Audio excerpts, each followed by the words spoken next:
안녕하세요. 여러분 반갑습니다. 배춘섭 교수입니다. 아, 이번엔 참 저에게 something happened. 제가 뭔가 어떤 일이 좀 발생했어요. 그게 뭐냐면 이번 5주차 때에 제가 이번 세 번째 녹화입니다.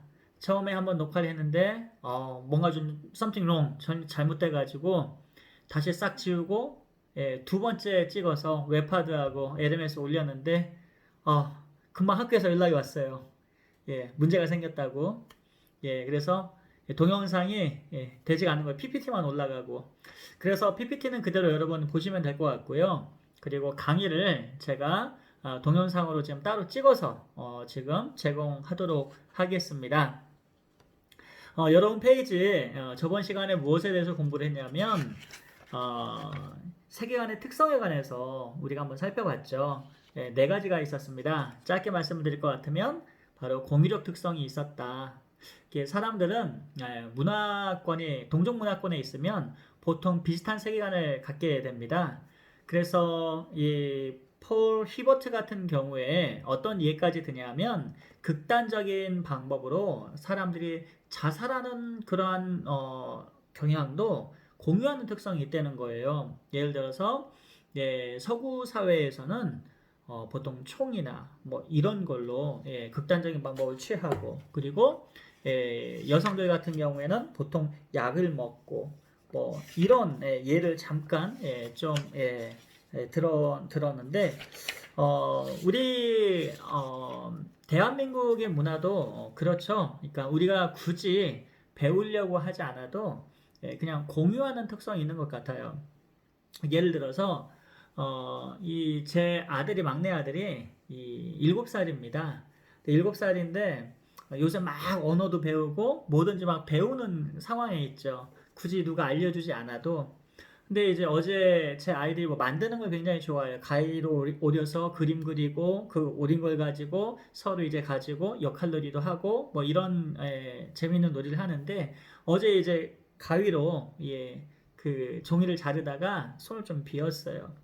그런데 엄마한테 와서 이렇게 얘기를 하더라는 거예요. 보통 아이들 같으면 엄마 나 비었어 어쭈쭈쭈 이렇게 어린 양을 할 텐데 아이고 아이고 나 비었네 피나네 아이고 이러더라는 거예요. 그러니까 드라마 같은 데서 여러분 보시게 되면 장례식 때 아이고 아이고 이러지 않습니까? 아무도 알려주지 않았지만 이러한 자연스럽게 문화를 배워가는 과정 속에서 공유하는 어떤 그러한 이 특성을 세계관이 지니게 된다는 것입니다. 그리고 이제 커거너티브 영역이 있기 때문에 인식적 차원에서 또 감정적 차원에서 그리고 또 문화를 평가하는 그러한 윤리적인 문제, 도덕적인 문제, 무엇이 옳고 그른가에 대해 평가하는 데에서 우리는 세계관의 영향을 받을 수밖에 없다. 이렇게 네 가지의 영역을 우리가 저번 시간에 살펴봤죠. 그리고 오늘은 이어서 세계관의 기능에 관해서 우리가 좀 살펴볼 텐데요. 세계관의 기능도 역시 마찬가지로 책에 의하면 네 가지로 이렇게 구분을 해 놓았습니다. 첫 번째, 우리가 세계관에서 생각해 볼 게 뭐야 되냐면 바로 세계관은 사람의 아나스페 즉 행동을 이끌어내는 그러한 기능과 역할을 하게 되는 것이죠. 그래서 이런 세계관으로 말미암아 이것을 바탕으로 세계관을 근거로 사람이 사유하고 생각하고 그리고 그 생각과 사유 때문에 사람들은 감정에 또 영향을 받게 됩니다. 그래서 그 사람에 대해서 또 긍정적인 생각을 하고 좋은 인상을 받으면 좋은 마음이 들게 되고 그리고 좋은 평가까지 내리게 되는 그런 모든 거 다 어떻게 보면 인트리케이트 되어 있고 링크 되어 있고 연결되어 있죠. 복잡하게. 그래서 첫 번째 세계관의 기능을 우리가 어떻게 살펴볼 수 있냐 하면 첫 번째는 모든 행동 양식에 대해서 이를 해석한다 그랬어요. 모든 행동 양식에 대해서 이를 해석한다. 그러니까 일단 세계관이라는 것은 해석학적인 능력을 지니고 있음을 우리가 생각해 볼 수가 있죠. 그래서 82페이지에 보시게 되면은요. 문화 형태를 통해 나타나는 세계관의 영향으로 이 개인적으로 또한 구조적으로 나타난다. 무엇이? 바로 문화의 행동 양식에 대해서 해석하는 그러한 경향이 개인과 구조를 통해서 나타난다. 이렇게 우리가 설명해 줄 수가 있습니다. 세계관은요, 언어의 사물의 인식에 대한 어떤 개인의 인식론적이고, 그리고 정서적이고, 그리고 윤리적인 판단의 지침을 내려준다 그랬는데, 이것은 제가 계속해서 거듭해서 말씀을 드리지만 바로 문화의 세 영역, 바로 cognitive dimension, affective dimension, 그리고 이 evaluative dimension, 이 세 가지 영역이 이유 때문에, 그리고 이 세 가지 영역을 표출하는 궁극적인 그러한 핵은 무엇이냐라고 했을 때는 문화의 중심에 있는, 문화의 코어라고 할 수 있는, 핵이라고 할 수 있는 바로 세계관 때문이다. 이렇게 우리가 생각해 볼 수가 있을 것입니다. 예를 들어서 삶의 의례들 있잖아요. 의식, 리토르지 같은 것, 삶의 관습, 문화의 어떤 그러한 행위 같은 것들을 우리가 보게 되면 이 아놀드 반 겟네프는 문화권에서 이루어지는, 예를 들어서 태어날 때부터 탄생부터 어린 시절, 성인식, 약혼식, 결혼, 임신, 그리고 부모로서의 시기, 그리고 노년기, 장례식, 그리고 사후세계 등 모든 삶에 있는 풍습과 심지어 종교 의식까지 다 통틀어서 다 세계관이 반영되고 있다. 이렇게 주장을 했습니다.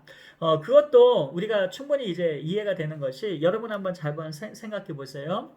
제가 저번 시간에도 말씀을 드렸지만, 여러분 우리가 진화로 영향을 많이 받지 않습니까? 진화론, evolutionism. 이 진화론은 우리 이 materialism, 즉 유물론과 형제지간을, 즉 아주 가까운 관계를 지니고 있어요.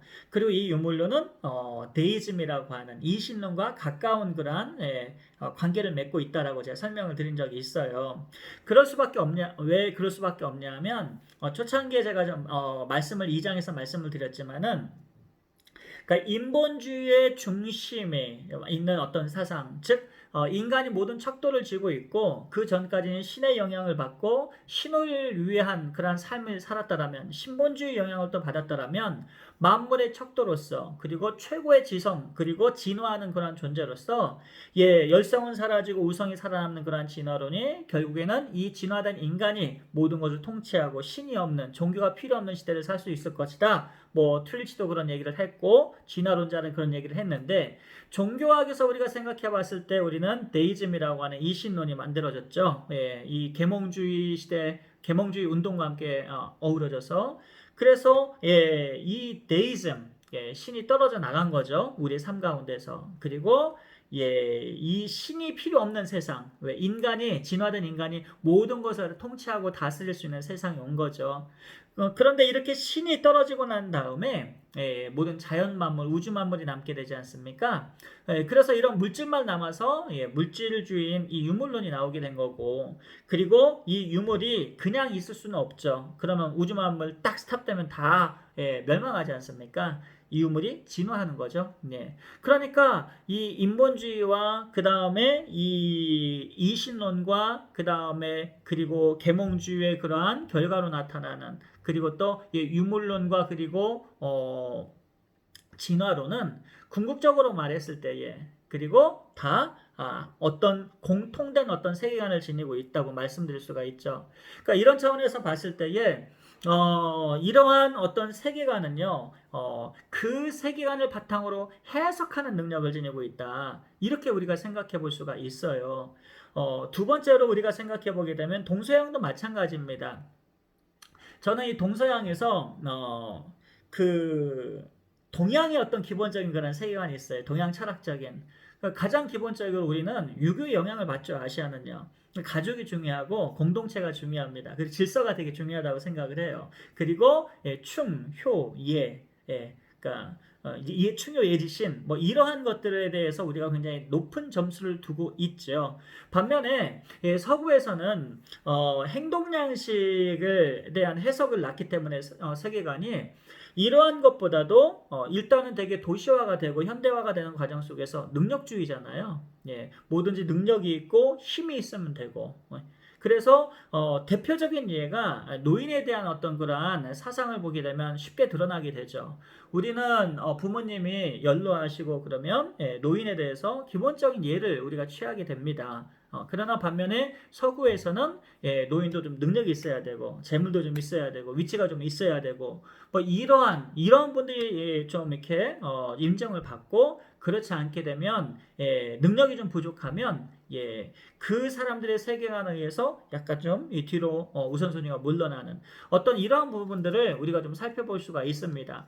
그래서 저는 이 동양 철학 사상 가운데에서 우리가 좀 좋은 것, 관계 속에서 좋은 인간성으로 좀 좋은 것들을 우리가 좀 취할 필요가 있다고 생각을 하지만, 동시에 우리가 생각해 봐야 되는 것은 이것을 우리가 동서양으로 사상을 나누거나, 그 다음에 신세대 아니면 구세대 이런 식으로 기준을 삼아서 나누는 것은 결코 바람직하지는 않죠. 우리 그리스도인으로서의 세계관은 무엇을 통해서 얻어야 되냐면 성경을 통해서 하나님 말씀을 통해서 우리가 세계관을 얻고 그리고 하나님의 진리의 말씀을 통해서 이 세상에 있는 그러한 세계관을 변혁시킬 수 있는 그런 힘이 필요한 거죠.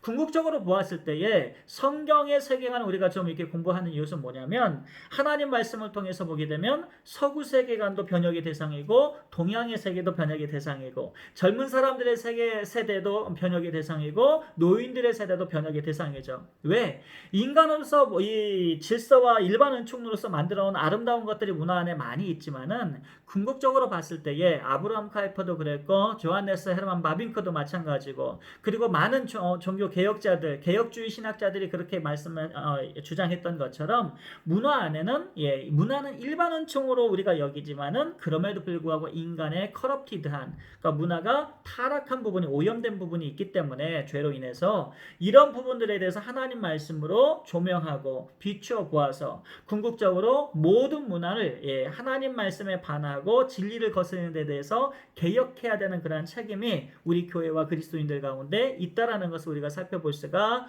있겠습니다. 자, 두 번째로 우리가 무엇을 살펴봐야 되냐 하면은요. 83페이지에 넘어가서 우리가 보시게 되면 세계관에 따른 적절한 행동을 하게 한다 그랬어요. 그러니까 이것은 이 세계관이 결국 코그니티브 영역을 가지고 있어서 그 코그니티브에 대한 행위를 드러내게 한다는 것이죠. 그래서 당연히 사람들은 생각한 대로 살지 않겠습니까? 제가 좋아하는 말 중에 다시 한번 강조를 드리지만 사람은 딱 생각하는 그 수준대로 살아갑니다. 그래서 사람이 이런 A권의 생각을 하고 있는데 B권의 생각의 삶을 살 수가 없고요. 그리고 그 사람의 수준이 딱 여기까지인데 고차원적인 그것을 초월해서 넘어서 그 범주를 넘어서서 뜻있는 삶을 살 수가 없죠. 사람은 뜻을 세운 대로 살아가는데 사람은 자기가 다 생각하는 대로 살아가는 존재다. 이렇게 생각해 볼 수가 있습니다. 특별히 이것을 우리가 불교와 또 이제 기독교적인 그러한 현대인의 사고의 방식을 우리가 살펴봤을 때에 여러분 83페이지에서 우리가 보시게 되면 불교의 세계관을 가진 사람이 곤충을 대하는 어떤 그러한 것과 그러한 행동과 그리고 현대인이 또 이래 그러한 곤충, 바퀴벌레나 몸에 기어다니는 이런 거에 대해서 생각하는 것이 좀 많이 다를 수밖에 없죠. 여러분 불교는 부디즘은 대부분 사상이 어디에서 많이 건너받았냐면 힌두 사상에서 물려받았죠. 여러분 아시겠지만 가장 대표적인 것이 바로 카르마의 원리입니다. 이 카르마 즉 이 업보에 의해서 이 힌두교에서는 다르마 이것을 순응이라고 하는 거죠. 이 업보에 따라서 순응하면서 살아야 다음 윤회적인 삶에 있어서 보다 나은 죄를 씻어내고 보다 나은 존재로서 윤회할 수 있다. 이런 생각이 좀 되게 강하죠. 마찬가지로 이 불교에서도 생명 존중 사상이라는 것이 있습니다.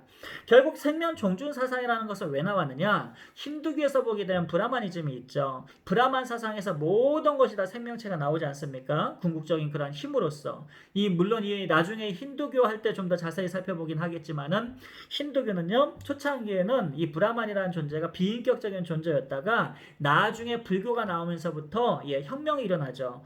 그러면서 이 신의 브라마니즘이 인격적인 신으로 한 번 더 발전하는 그런 종교 어떤 그런 변혁이 또 좀 업데이트가 되는 경향이 나타나게 됩니다.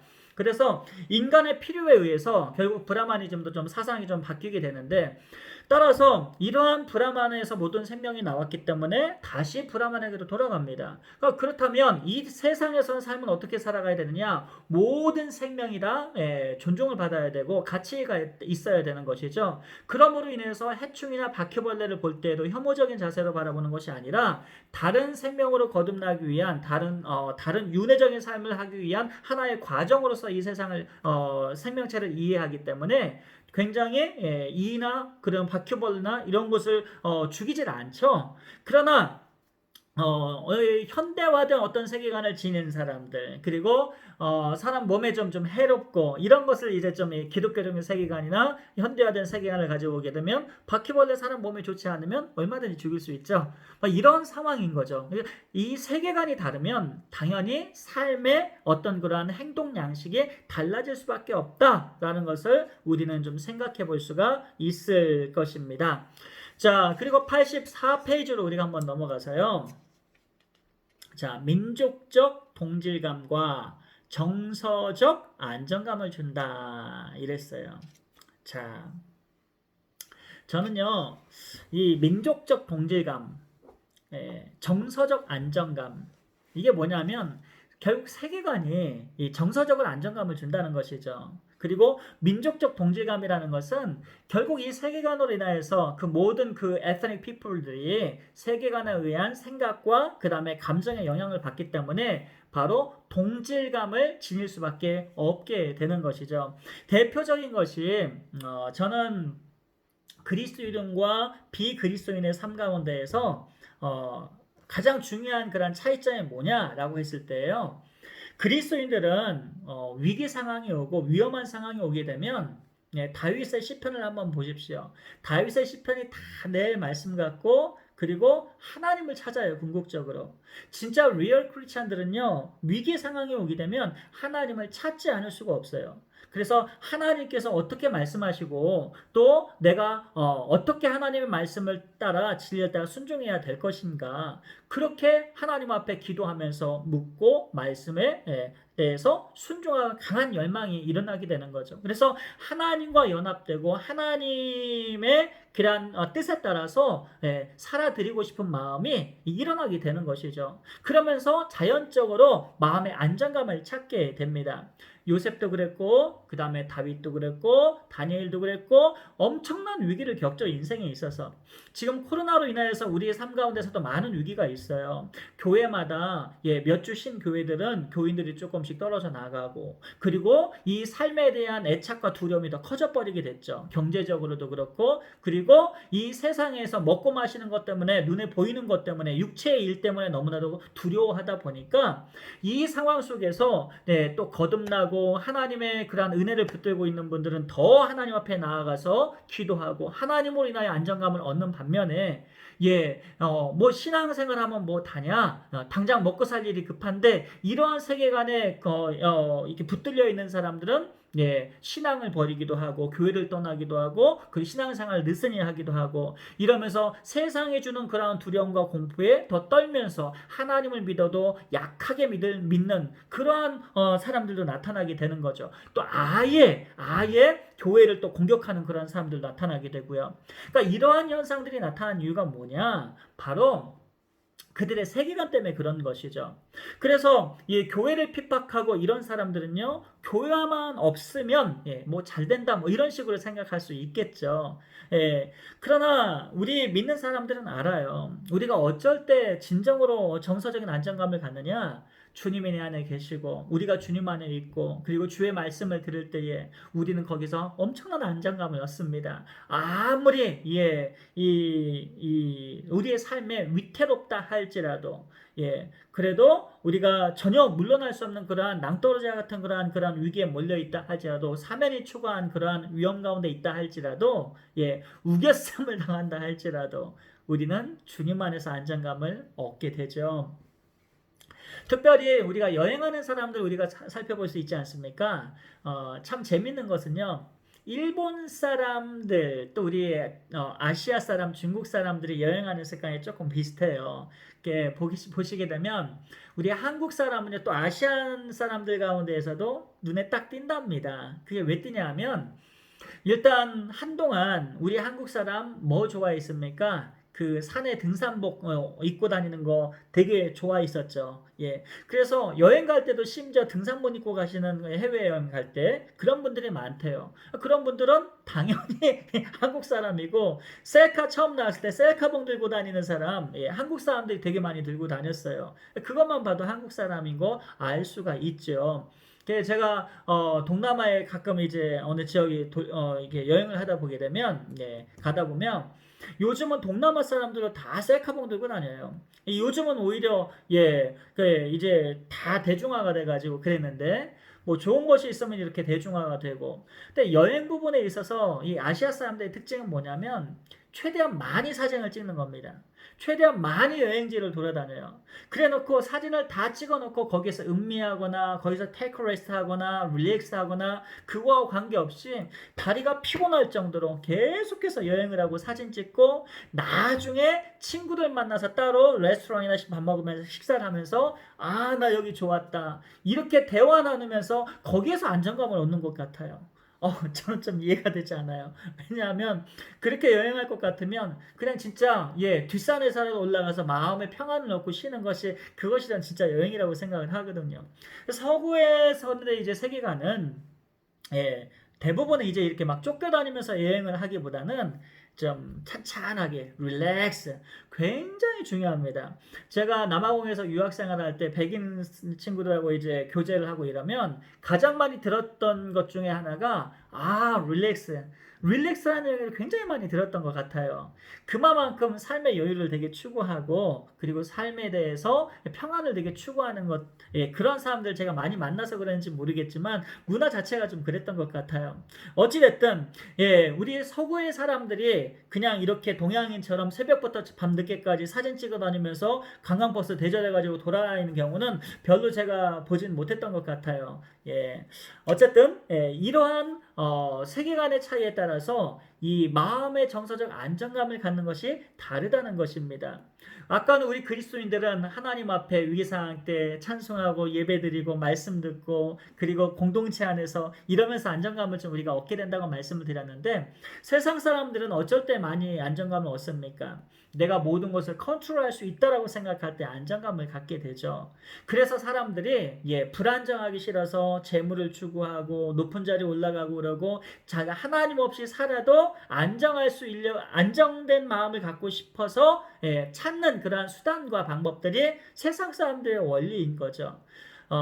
그래서 우리 세계관은요, 이처럼 민족적 동질감과 그리고 정서적 안정감을 부여를 해주게 됩니다. 이런 기능을 가지고 있어요. 자, 마지막으로 네 번째 세계관은요, 사물의 변화를 통합하고 이에 적응한다 그랬습니다. 여러분, 사물의 변화를 새로운 그러한 문화권에 들어가게 되면 사람들이 반응하는 양식이 보통 네 가지가 있어요. 첫 번째는요, 흥선대원군과 같은 반응이에요. 무조건 폐쇄적인 거죠. 무조건 거부하는 것입니다. 그래서 안 돼라고 얘기하는 것이죠. 서구 문물이 들어왔습니다. 기독교가 들어왔습니다. 안 돼라고 끝까지 막는 거예요. 근데 복음이 증거되는 그러한 역사적 과정을 우리가 보게 되면 이러한 반응들이 상당히 많았었죠. 그래서 그 전쟁도 일어나기도 하고 그리고 선교사님들이 많이 순교하시기도 하고 이런 과정도 있었는데 두 번째 반응은 뭐냐면 신학자들 같이 아니 좋은 건 받아들이십시다. 좀 마음이 오픈된 거죠. 예, 좋은 건 받아들이고 우리 거 지킬 건 지키고 이렇게 수용적인 어떤 그러한 수용주의가 부분적 수용주의자들이 좀 나타나게 되고 세 번째는 전폭적인 수용주의자들이죠. 그래서 우리 거는 조금만 남기고 더 좋은 것들 거기에 대해서 좀 창의적으로 우리 것과 혼합해서 또 적용을 해서 더 좋은 것을 좀 창출해내고 싶은 마음으로 창조적인 아이디어를 가지고 발전적으로 미래지향적으로 적극적으로 역동적으로 수용하는 그러한 사람들로 나타나게 됩니다. 그리고 또 반대로 아예 사대주의자들 있죠. 우리 건 무조건 나쁜 것이요 이래버리고 무조건 사대주의적인 정신을 가지고 다른 문화권을 그리고 상대방을 무조건 높여서 비굴할 정도로 이렇게 해서 추종하는 어떤 그러한 사상적 조류가 우리가 찾아볼 수가 있는데요. 이러한 네 가지 중에서 우리는 어떻게 우리가 또 이제 이 선교사로서 이러한 부분들을 이해해야 될 것인가? 이렇게 말씀드리는 이유는 역사적 과정 속에서 복음을 전하면서 이 네 가지의 경우를 우리는 다 문화적 현상 가운데서 찾아볼 수가 있어요.